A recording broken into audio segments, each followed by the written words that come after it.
Hi, I'm Eric Sundrup, an associate editor from the Jesuit Post. This July, over 2,000 Jesuit-connected youth from around the world gathered in Brazil for an event called MAGIS, held by the Jesuits in preparation for the much larger World Youth Day gathering that will bring hundreds of thousands of pilgrims to Rio de Janeiro.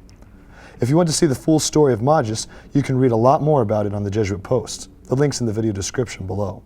For now, what you need to know is that the Superior General of the Jesuits, Father Adolfo Nicolás, came to the opening days of MAGIS, and when he did, we had a chance to interview him, especially about how the Church and the Jesuits could work more effectively with young adults and in the field of social media. We're here in Brazil. We know that you travel a lot when you're visiting the Jesuits. You have a lot of different travels to visit different Jesuits. Can you give us what was maybe perhaps the most interesting trip you've taken as the General of the Society of Jesus? Well, the most interesting trip was certainly my first visit to Africa. I had never been in Africa, and I found that the most exciting and most interesting. You know?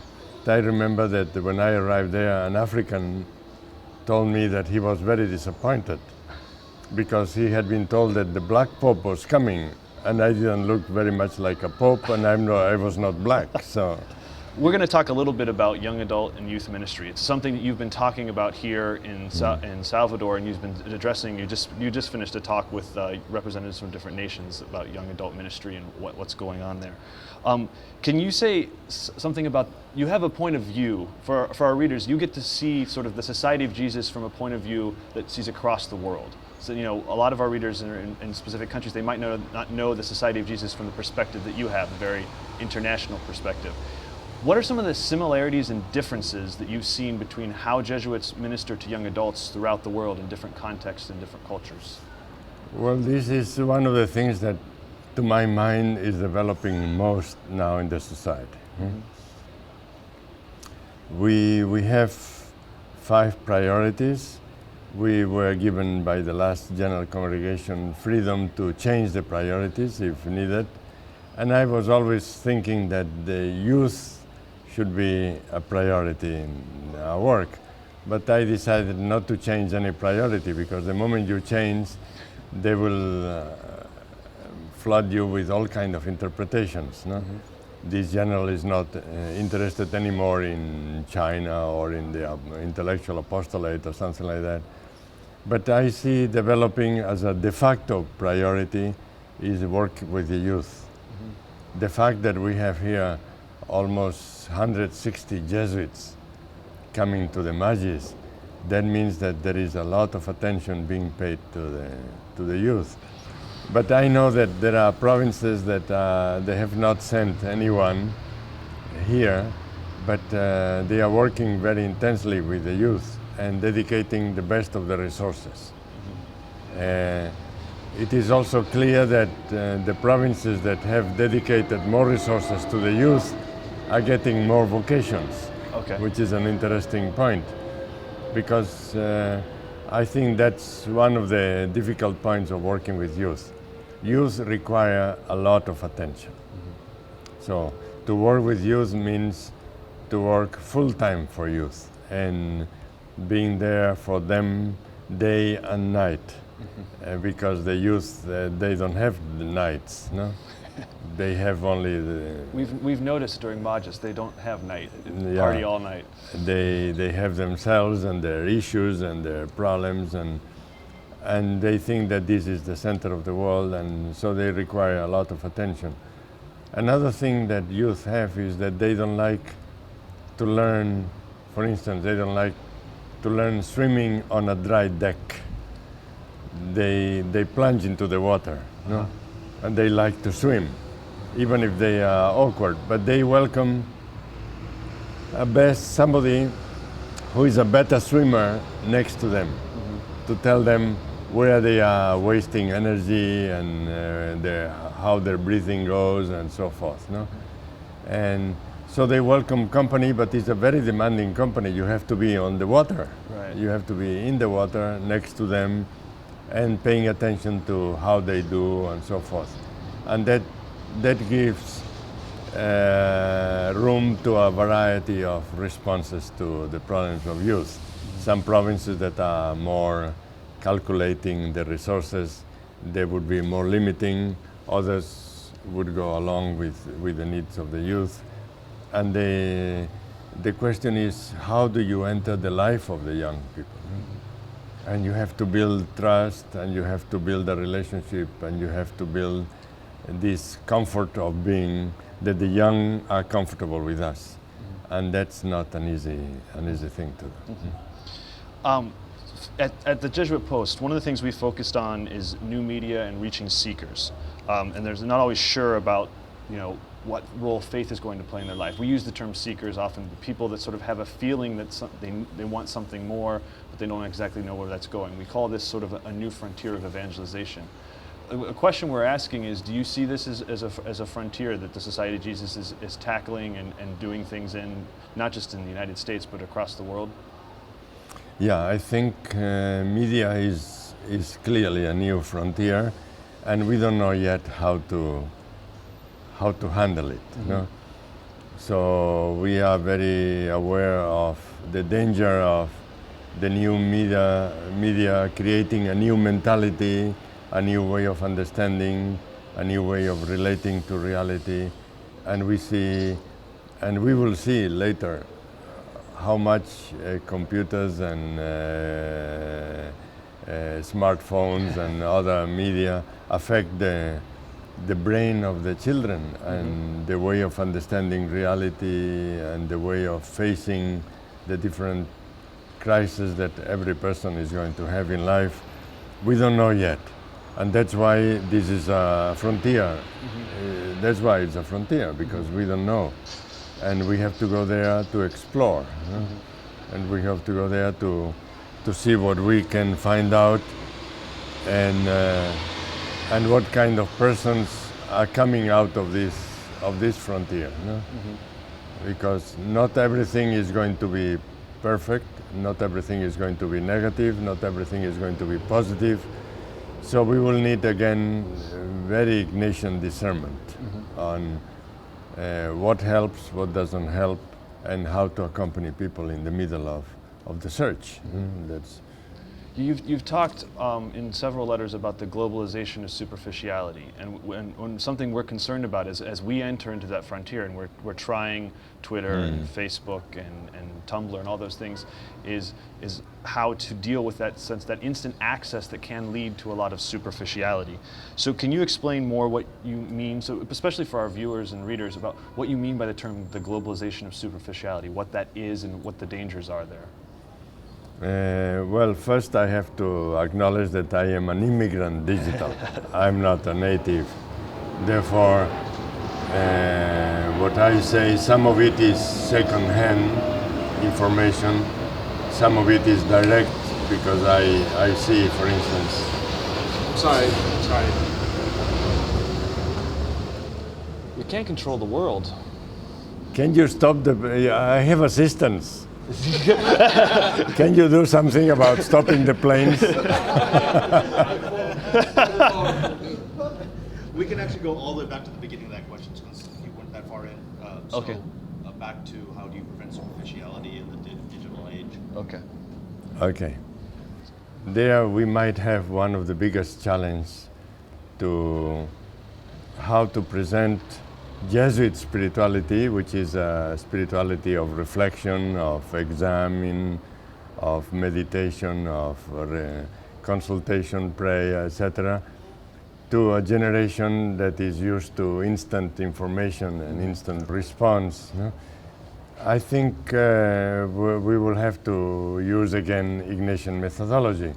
And Ignatian methodology is that we start where the other is, and hopefully bring them to where we want them to go.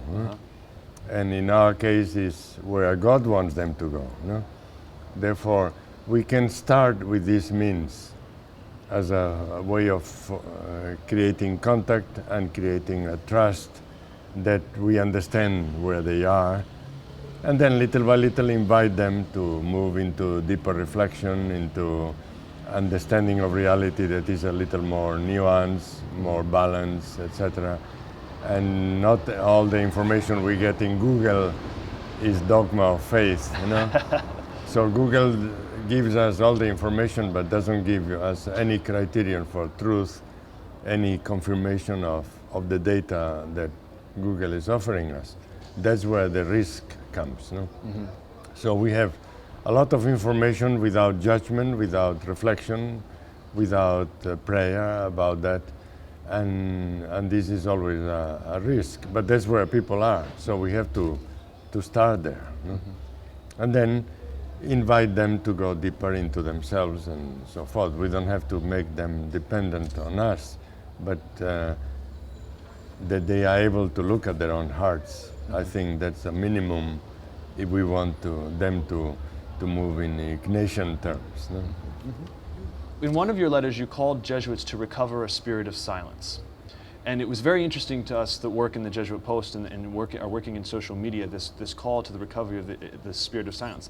Because you said very specifically that this doesn't mean to abandon these means and all the information that's going on, but we need to recover that sense of silence in order to be in these places.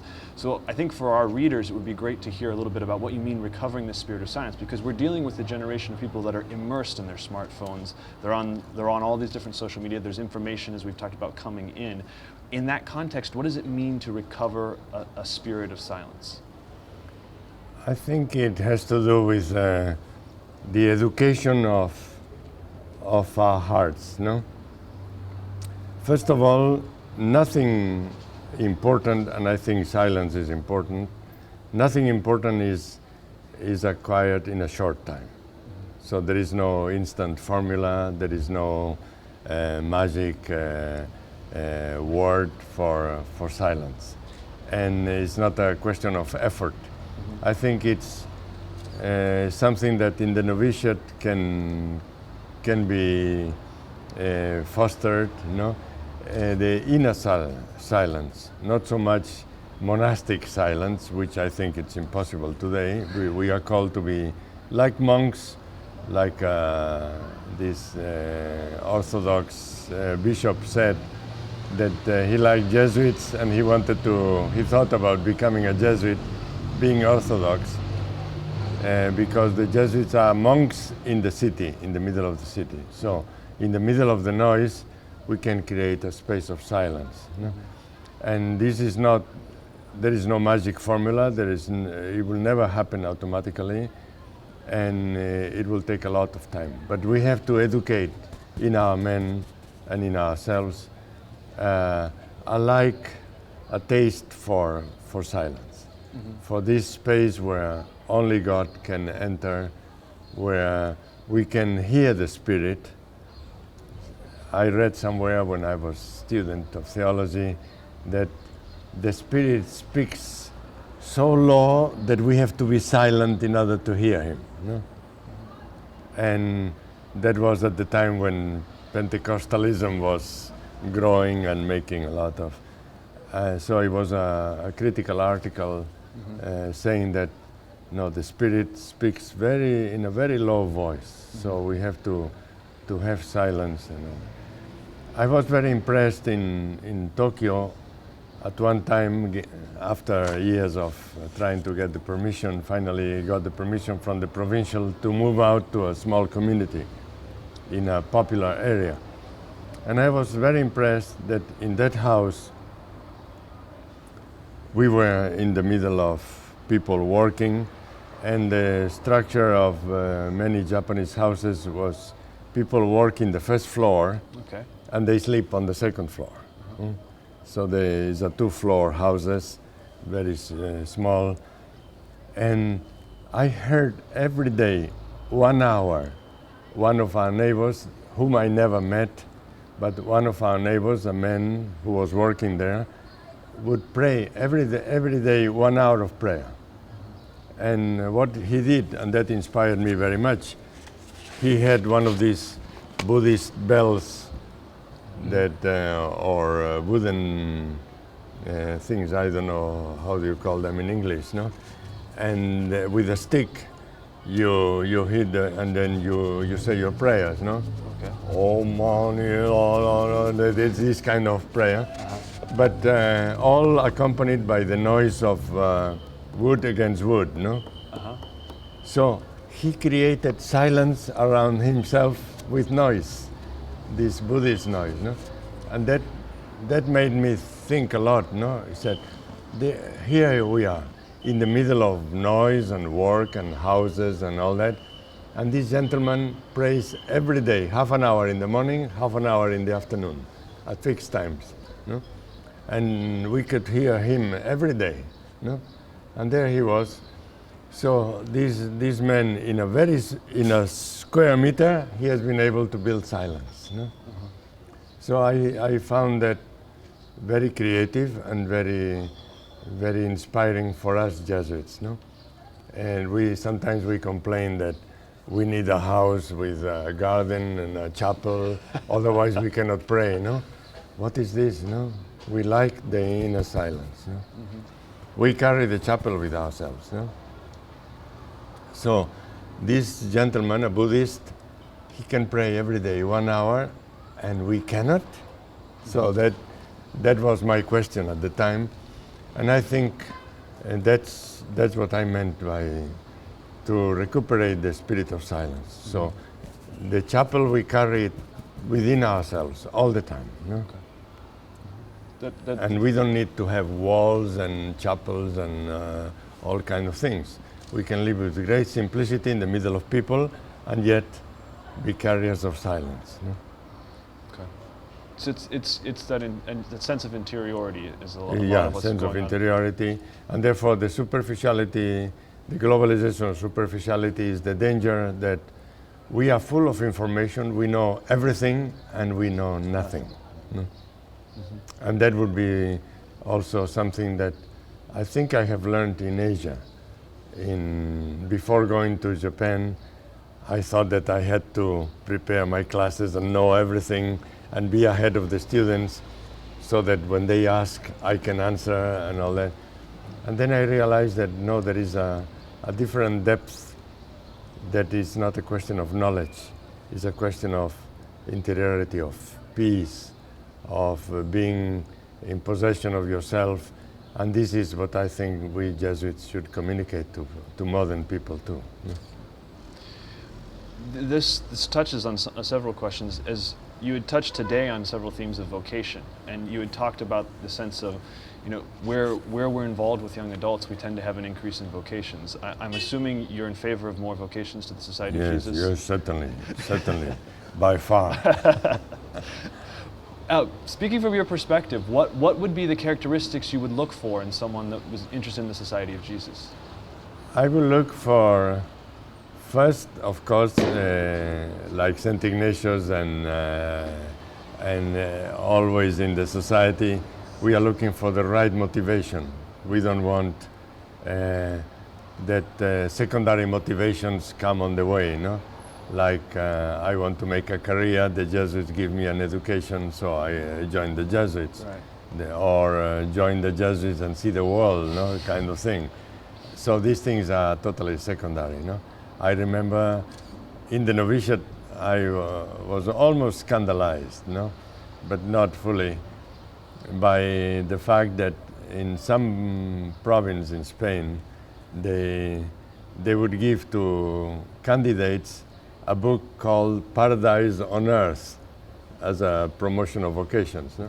Well, I think this is nonsense. This is encouraging the wrong motivation. No? There is no paradise on earth. Not even the Jesuit novitiate? Not even the Jesuit novitiate. No? And they imitate, but they don't reach paradise on earth. No? So therefore, I think first I would, and second, which is similar to what St. Ignatius calls people of desires, I would say people with the ability to grow and to be changed. No? So people that are not so firm and so scared of images, of convictions, of identity, that they are not able to change. That would scare me. No? Okay. And together with that, of course, I agree with Arrupe when he said that a person without sense of humor probably has no vocation to the society. No? So I think a sense of humor, a sense of, and finally, the third or fourth prerequisite I would require is people who are not afraid of failure. I think we Jesuits have one weakness. We like to succeed. And we work very dedicated, we are well prepared, and we succeed very often. But we are afraid of failure. And I think the gospel brings a lot of failure. And humanity, people in the streets, people experience a lot of failure, no? In marriage, in education of the children, in friendship, in work. This is very common, no? So that we are afraid of failure makes us very weak in communicating the gospel. It's important, I think, for us. There's a number of Jesuit scholastics working on this social media project, the Jesuit Post, and to launch ourselves into that and let go of some of the fears of success and to try new things is very important for us. Not that we're going to do them poorly, but there can be a very strong temptation, as you said, for Jesuits. Our great weakness is that we don't want to try it unless it succeeds, and to be able to enter into that, I think, is something that's very important for me personally, and I think for a lot of us to hear. And I think that when 3 or 4 Jesuits work well together, they can form a team. They have a lot of dedication and a good intellectual training, so they usually succeed. When we work well, we succeed, and which is okay. But the problem is that sometimes we confuse success with gospel success, and that's different. Yeah. Social success is relative. Gospel success sometimes comes through the cross, through failure, through service to the poor, the service of many in our communities, particularly the brothers, who have a lot of dedication and they work magnificently, and yet we never appreciate, we never celebrate that. Yeah. Because they don't get a medal or they don't get a promotion or something. So that would be the risk, to confuse social with gospel success. Yeah. One of the questions many of our readers have asked is about Pope Francis. We know that Pope Francis is all over the media. It's in the United States, particularly. They've fallen in love with him. They're talking about him a lot. One of the questions we had is, has anything changed about your job with the election of Pope Francis? Have you noticed any changes? Well, I want to tell myself that nothing has changed and that the Jesuits continue at the service of the Church. But if I am honest, I have to say that nothing has changed, but everything has changed. So I find it very easy to communicate with Pope Francis. I have met him twice, not every day. I don't have breakfast with him.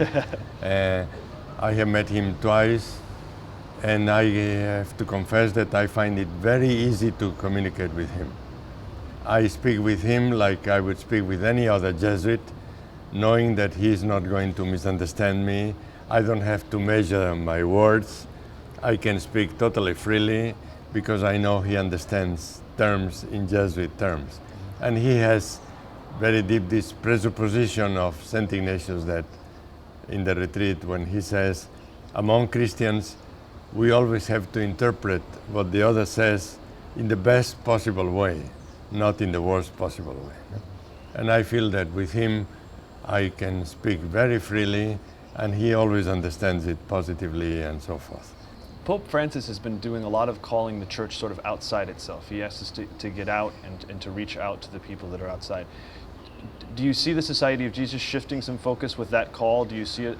Is there going to be some change in our response? No, I have to say that I am really delighted with his call to go outside, because that coincides with the whole thrust of the society. If there is anything that sometimes we are accused by more Puritan Christians, if we are accused of something is of being too much in the world, no? But I think this is there from the very beginning, from St. Ignatius. That's why we have so many Jesuit scientists and so many Jesuit astronomers and Jesuits in art, and because there is a concern, an attention to everything that comes from God's creation. So in the Jesuit vision of reality, there is a high esteem for God's creation. And there is no situation, no human situation, no social situation that is alien to us. So, and our challenge is always how to find God there, no? Which is the challenge of how to find God in the hearts of the young, no? Even those who don't come to church, and even those who don't even believe in Christ, no? How to find God inside them. This is a challenge that we carry with us, and I think I like very much that the Pope calls us to go out and find God there. Goal. I think they just scored.